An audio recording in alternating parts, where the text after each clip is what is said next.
Take me to your leader. Take me to your leader. Welcome to it.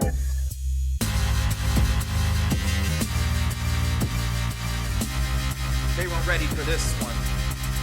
We about to get it. Yeah.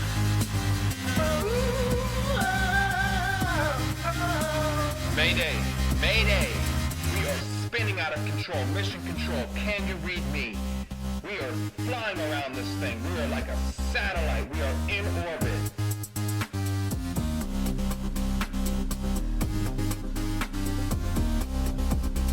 Like a satellite, just like a satellite. Everything that you thought you lost, everything you thought you just wouldn't get back, it's all coming back. You just gotta persevere.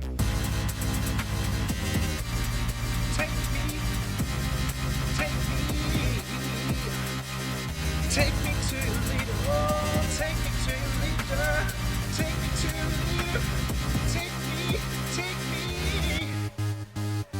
Mayday, we have crash landed. We need help. This planet is on fire. They're killing black people in the streets.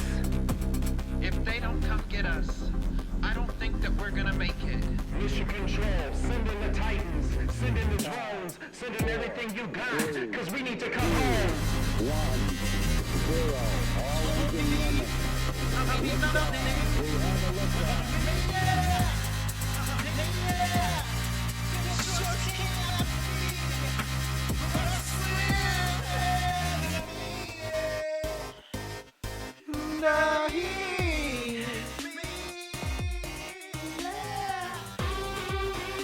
No one else believes in you, you gotta believe in yourself.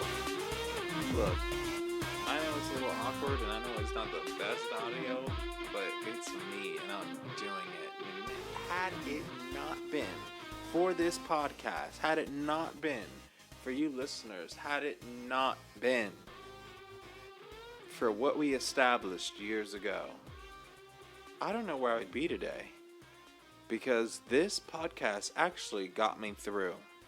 And I don't know about you, but I definitely hit an emotional and mental block this year. And had you been listening or kept up with me in season 2, you, like me, would have been very much surprised at how much I was going through and how much I've been through. But it's nothing. It pales in comparison to how much a lot of others are going through. And so I am beyond grateful to just even have a platform, as virtual and airy and nonchalant or weird as it might be. I'm stoked. And I would not have made it had it not been for each and every little interest in this. And I gotta say, it's really been the friends that have reached out. And I don't know about you, but this year has definitely shown me people's true colors. And as good at that as that is, that's great. We need the truth. We need to live in honesty. Or whatever you need to do. I know what I need to do. I'm saying maybe you might be in accord with me. But I was like, it's just, I've mentioned before, my higher power, my God, whatever, talks to me through coincidence. And so I don't take coincidence as happenstance. So I'm sitting up here about 2 months ago, down on myself, just down, like bad, because I had gained back the weight that I tore off of my body over the last 5 years. And it's not even like I put myself through hell to do it. It was just a matter of consistency. And what I don't want to do is lose that. Because someone that was very influential in the beginning, in the initiation of that, told me that when people see you with a six-pack, they always expect you to have one. And that always kind of weighed on me. this standard. Like, I need to look a certain way. And it shows. I mean, you meet up with family members, and family will do it. Family will definitely do it. They'll tap you on your gut right after they give you a hug. You're like, oh, so nice to see you. And then they're just like smiling at you, like rubbing your belly. You're like, what happened to you? What happened to you? Well, life happened. And I get it. But I also see the impact of every once in a while. The every once in a while workout. The every once in a while run. Because had it not been for those every once in a while moments, I would be so far off. And I'm not that far off. But my heart, it weighs on me as if I am morbidly obese. As if I'm morbidly starving spiritually. As if I am mentally strained. It's not just about the weight. It's not just about the image. It is about the mental health. And this year has been so trying. So if you lost everything before 2020, like me, then I'm here for you, baby. And I'm sorry I've been gone for so long. But you know what? It's been rough. It has been mentally straining. We've been displaced. We've been threatened. We've been killed. We've protested. And sometimes I just wonder, because of the lockdown, if the protests were for people to just get out the house and stretch their legs and, you know, get some type of understanding of this world, because at some point our control got taken. Whatever control we thought we had, that freedom. And for that to get snatched from you, for it to constantly get ripped out of you, it is trying. But I'm grateful for this show. I'm grateful for this podcast. I'm grateful for the platform, because we have been here before this moment really showed its true colors. Now, yes, people have shown their true colors, but this moment where everything kind of hit a boiling point, and I'm not up here to talk about politics. I really didn't even plan on going down this route on the show, but it needs to be said, because I'm a person of color. I am black. And I've lived in such a juxtaposition. And a juxtaposition is a comparison of two things that are autonomous, are antonyms, are opposite of each other in respect. So I've lived this life where black people and white people, they told me, you're white. You are white. You're a white boy. That's my nickname. That was my nickname in my family, white boy. But I'm black. So I've tried to immerse myself with people of the same color. And I do. It takes a little bit of effort. It's not natural. Because what's natural to me is being the only person of color in my classroom. With that said, I've never really had a bad encounter with police. In my experience, they always showed common sense. Unfortunately, what we're seeing is a lack of common sense or some type of insurgence on black people, but it's being recorded. It's being publicized. And this has been ongoing. I am not for either side. Oh my God, I did not want to take this podcast here. I really did not. But let me say this. I know my life matters. I know my life matters. I know that the brothers I stand shoulder to shoulder with, their life matters. And I never cared about what color those shoulders were. Now, I may have noticed, because when you are only a person of color, and people come to school with what their parents taught them about black people and about niggers, about, oh, he's a nigger, he's a fart nigger. Some bitch called me that, and I'm sorry for the bad language, but I ain't no pastor. Some bitch called me a fart nigger in elementary school. This is the same bitch. We grew up 3 years old in preschool. Her little sticker fell down the toilet, and she came out that bathroom sobbing, and I gave her my sticker. And I thought that was bond. I never saw my race. There was nothing about if she was white, if she was black. No, that was my friend.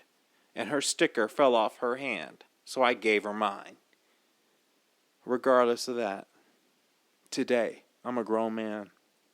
Just turned 31. And I'm scared. I'm scared when I go on a run. I have a waistband, a little satchel, a belt for my dogs. It's got a couple of clips on it, a couple of carabiners, and some leashes. Because there's 2 dogs here, and I walk with them after I run. But sometimes I want to run with that waistband, even though I don't have the dogs. Just take the leashes off it, because I got hand sanitizer in the little pocket for the water bottle. That water bottle is full of hand sanitizer. Don't mess with me. And I have a pocket knife. Now, the only reason I have a pocket knife is, one, if there's a snake, I'm going to kill that motherfucker. If a snake bites my dog, if a snake bites me, we're running in rural areas. And even if they're not rural, I've seen snakes in the road. Like, if something bites me, I want to kill it. I want to take it home and show everyone what bit me. But, regardless of that, it's also for self-defense. Because you could be a black man running in a white t-shirt and just be accused of a crime. And I want to say that's like Rayshard, but I don't know if that's the right guy. Regardless, I don't want to start naming off names of black people that have died at the hands of police officers and things like that. But that man got murdered in cold blood by 2 white men that were acting as vigilantes. And I go on a jog every day. And it takes me back to a moment in college. I have had some very, very profound moments in college, regardless of if I was drunk, high. I have had beautiful, beautiful moments of realization and actualization in college. And this girl, she had blonde hair. She was a little chubby, but you could tell she was just a fucking prude. And she was talking about how her mother told her when she goes to the store at night, if she goes to a grocery store, a shopping center, to be careful. To be careful.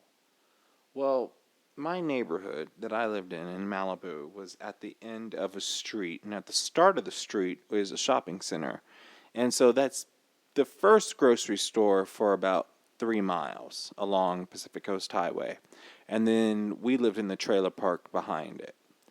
So oftentimes I'd either longboard or skateboard, fucking talk to the security guard, go out the gate and smoke on my way or whatever, drink, chug a beer, and go to that grocery store. And so I'm sitting in class with this bitch, and she's like, so my mom says if I go to Pavilions, I need to be careful because something could happen. And if there's black people there, then, I should just be really mindful and maybe, I don't know what the fuck she said, but she said something along those lines. So I really didn't care about the scenario. It doesn't really matter, like, how specific she got, but it was enough to where I picked up on the fact that she's scared of people of color at night.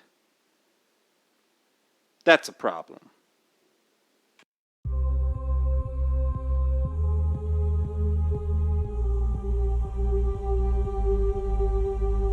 Welcome to Earth.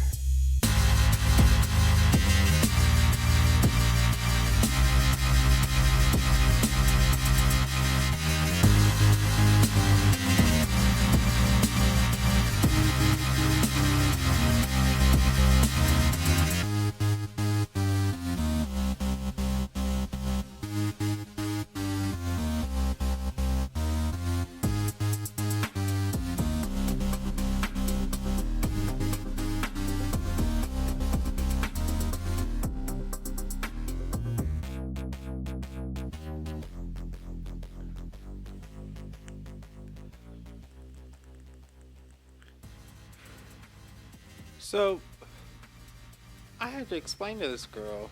I rose my hand. Teacher called on me. I said, okay.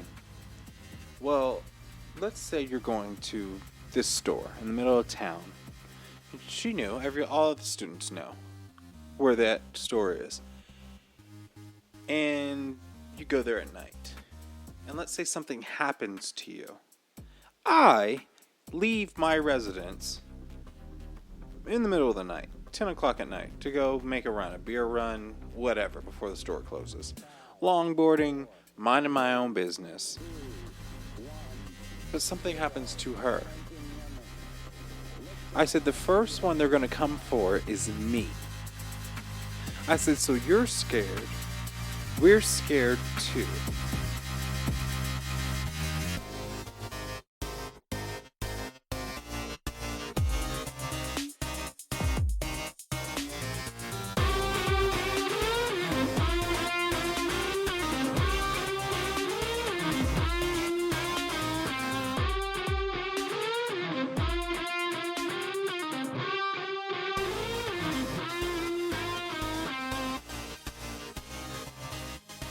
There's this new movie coming out called Boys State.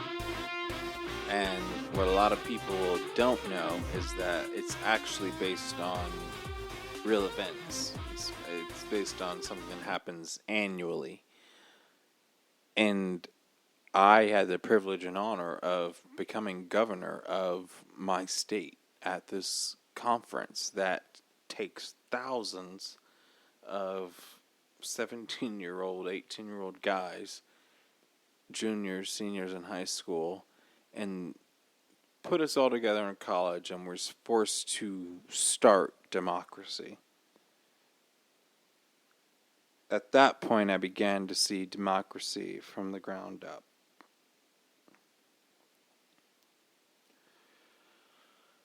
I never planned on being governor. I was actually only going there to just get that thing on my resume. American Legion Boys State. If you had that on your resume, in your stats, to go and apply to college, then you were sealed. That was one of the golden tickets. Didn't guarantee, but at least you were one of the top 5 in your high school. And so they take the top 5 male students of every high school and send them to a college in that state. And they empty out the college, and we were at Liberty University. And the first night I stayed there, my roommates the next day, they came up to me and they said, you were like screaming in your sleep last night. Like, what are you talking about? What? Like, yeah, like you were talking about, because I was sleeping on a top bunk. They were like, you were saying hands were coming down from the ceiling trying to grab you. And you were just screaming. And that wasn't, I don't know if that was the first time, but later on in life, when I went to Fiji, this, my buddy, Brad, we used to sit and have breakfast together, and he would tell me how I would talk in my sleep, because that motherfucker was up all night, because he had some girl tripping over to his room. Anyway, I'm talking about that. I don't know what that was, but I did not feel like I was there to be a leader. I was just there. And on the way there is when I met who would become my best friend, and we were actually arch enemies. Like, we beefed all through high school until that moment.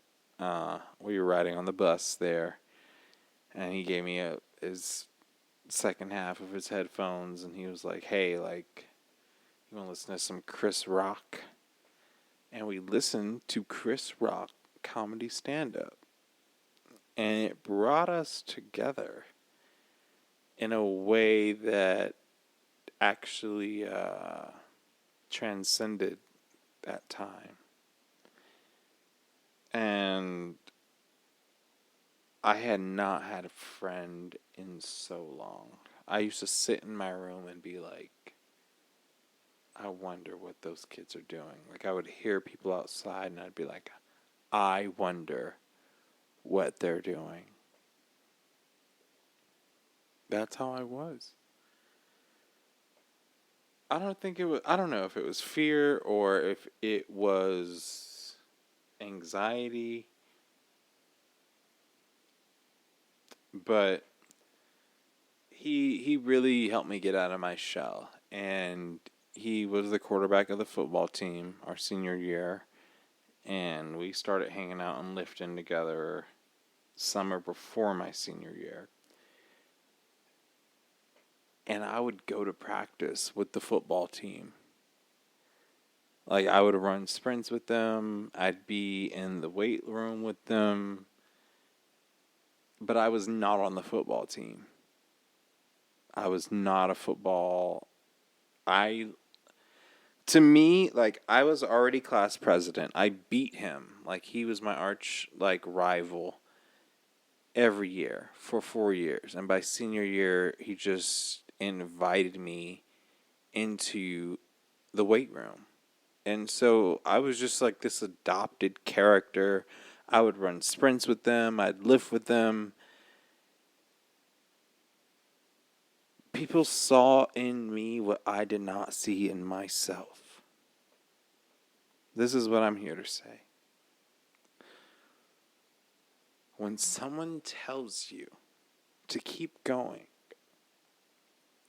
just think about it. Maybe they see something in you that you did not see in yourself. Maybe, just maybe, you're stronger than what you let on. Because that guy and friends after that, I realize all my friends were always in the gym. That's where we had these moments where we weren't talking, and I'd get mad at them because I'm like, I don't want to do this many crunches. I don't want to throw this weighted ball up in the air. I don't want to do this many squats. I don't want to do these incline presses. I don't want to run on this treadmill. I don't want to climb this Stairmaster. I have been there. But someone saw something in me. Multiple people. Had that never happened, I don't think I'd be here standing today. I honestly don't. I'm going to be totally honest. I have nothing to fucking lose.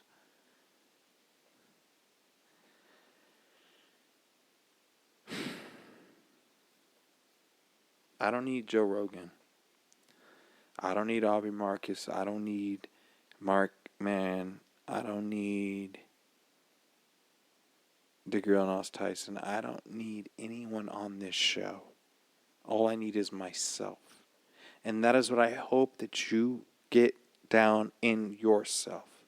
Whatever you're passionate about, whatever leaves you smiling on your face at night when you go to sleep, you own that and you do it, regardless of how you feel. The people that came out the woodwork for me in this year when I was most lowly, when I was so decrepit, there are 3 people. The first, I was feeling so bad about myself. So I have to wet my whistle.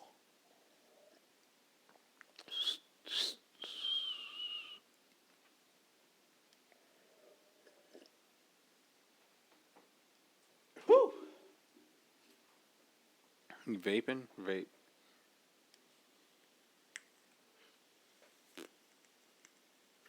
Sound like a fart.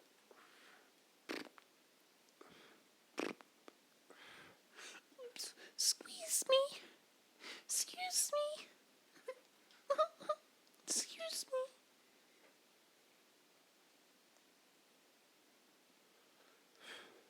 No, come on, let's get weird. Let's get fucking weird on this bitch.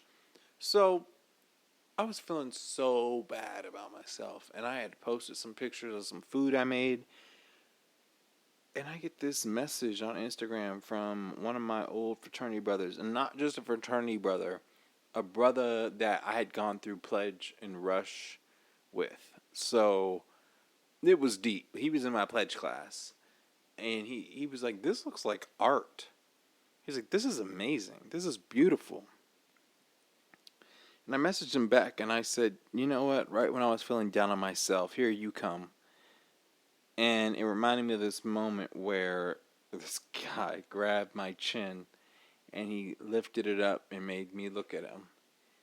And it was a very vulnerable moment, but it was very sexy at the same time. And I told him, I said, "No, here you come. No, not today. You're not feeling bad about yourself today." So that was a moment, and it got me up. But then, a Saturday night later, I get a phone call from a friend. And he said the way you commented, he's like, "I knew you needed to talk to somebody." This is the season of talking to people, of actually honing in. And the third person, he used to pour water on me, cold water, while I was in the shower in college. He's a prankster, and he encourages me. He makes it very simple. Just run every day. Go on a jog every day. And it's so true. It is so true. Had it not been for these guys, I really don't know where I'd be. And I don't care to think about that. But I'm very, very grateful that this time, this moment of just not desolation, but temperance and reserve, it's absolutely encouraging. So for any of you out there, no one called you, no one texted you, I'm here, and this is my text. This is my urge. This is my call. This is to let you know that we care about you and you matter. Doesn't care what your skin color is, doesn't care what your neighbor's doing, what you're doing, how many signs are in your yard, who you're voting for. What I'm saying is that your life absolutely, incredibly affects mine. So hold on to it, cherish it, and let's grow it. This is my first time back in a long time. And it's very off the wall and off the cuff, but I'm not ashamed of it. And you better not be either. Welcome back. It's the Rhetorical Sake.